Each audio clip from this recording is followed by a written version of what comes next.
कल रात फरीदाबाद में हुई एसी ब्लास्ट के जो चश्मदीद गवाह है वो हमारे साथ मयंक इस वक्त मौजूद है बातचीत करने के लिए। मयंक, बताइए किस वक्त आपको इस घटना के बारे में जानकारी हुई, कब आपको पता चला कि बगल के पड़ोस में ही आग लग गई है? मैम 2:30 बजे करीब दादी ने बताया था, मेरी दादी ने, कि आग लगी है, बाहर आओ फटाफट। दादी चिल्लाती हुई आई, उनसे चला तो जाता नहीं, वो फिर भी अपनी तरफ से तेज़ ही आई। वो जब 1:30 बजे करीब ब्लास्ट हुआ था, ये 2:30 बजे करीब हमें पता चला था। फिर 2:30 बजे हम लोग बाहर आए, हमने पाइप लगाई, बाल्टियाँ, बहुत पानी मारा, 250 से 300 बाल्टियाँ पानी की मारी। आग बाहर की तो काबू कर दी, अंदर तब तक फैल चुकी थी। और जब एक्चुअली फिर उसके बाद हमें बाहर 4th फ्लोर से आवाज़ आई, बचाओ। हम लोग, मैं भागा अकेला ऊपर, मैं पापा को बोला पानी संभालो, आप आग बुझाओ, मैं जाता हूँ ऊपर गया। फिर पीछे से आवाज़ आई तो मैं पीछे गया तो आर्यन कांच में और बालकनी के साथ था, तो फिर उसको उठाकर अंदर करा, निकाला। उसके पापा भी वहीं खिड़की पे थे, बहन उससे पहले एक्सपायर हो चुकी थी। जिस वक्त आप आर्यन को बचाने के लिए गए हुए थे तो उस वक्त कौन जिंदा था परिवार में? बहन, पापा मम्मी दोनों उस वक्त जिंदा थे? हाँ जी, मम्मी ऐसे खड़ी हुई थी हाथ जोड़कर, और पापा खिड़की पे टेक लेके खड़े थे, नहीं केवल। हाँ, तो उन्होंने ये बोला कि मयंक बचा ले, बस उतनी देर में उन्होंने जान छोड़ दी थी, और वो डेड हुए हैं, और उसके मम्मी उसी समय उल्टा गिर गई। आपकी आंखों के सामने ये सब कुछ हुआ?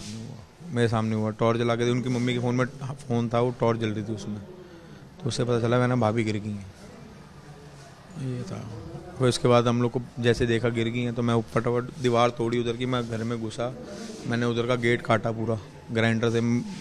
4th फ्लोर पे लेबर लगी हुई है, काम चल रहा है, तो ग्राइंडर से जब वो गेट काटा तो उसका गेट खींचा तो एकदम से भपका आया। मैं अंदर गया, मतलब मास्क वास्क लगा कर, तो उसका पोल्यूशन इतना, उसका देखा तो थप्पड़ तो मारे नहीं थे, कोई भी जिंदा नहीं था, जा चुके थे सब। बेटे को आपने देखा जब उस वक्त वो आर्यन को आप कहाँ लेकर गए, किस स्थिति में आर्यन आपको मिला? पुलिस वाले सर को हैंड ओवर कर दिया था कि आप लेके जाओ, मैं बाकियों को बचाता हूँ। तो पुलिस वाले एशियन हॉस्पिटल ले गए थे, 21 सेक्टर में है, उधर ले गए थे उसे। अभी वो ICU में था, थोड़ा उसके नोज़ और उसके गले के अंदर पूरा टार भरा हुआ, तो वो क्लीनिंग होगी उसकी। पैर की हड्डी टूटी है, पैर की हड्डी टूट गई, कांच वाँच घुसा हुआ है पैरों में। बाकी परिवार को कहाँ ले जाया गया? अभी तो उधर पोस्टमार्टम चल रहा है उनका, तीनों का। उसके बाद देखो, अगर क्रिमिनेशन आज होगा, नहीं तो कल होगा, वो अभी फ़ोन पे पता चल जाएगा। कैसे लोग थे, मतलब परिवार वाले? वेरी नाइस पर्सन, इनसे कभी किसी की यहाँ पे तू मैं नहीं हुई। होली दिवाली सबने साथ बनानी, कभी मिल जाना। नीचे वो डॉग घुमाते थे, वो बेचारा वो भी चला गया, सिम्बा, बहुत बढ़िया डॉग था, हस्की था। सुबह उसका मैं ही करके आया हूँ क्रिमिनेशन डॉग का भी।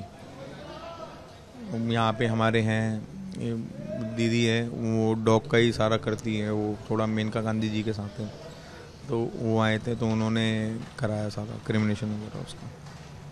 देखिए मयंक के अंदर से वो दर्द साफ तौर पर झलक रहा है। उनकी बातों से अंदाज़ा लगाया जा सकता है कि उस वक्त का जो मंजर था वो कितना भयावह है, किस तरीके से इन्होंने आर्यन को रेस्क्यू किया, बाहर निकाला और फिर उन्हें अस्पताल लेकर गए।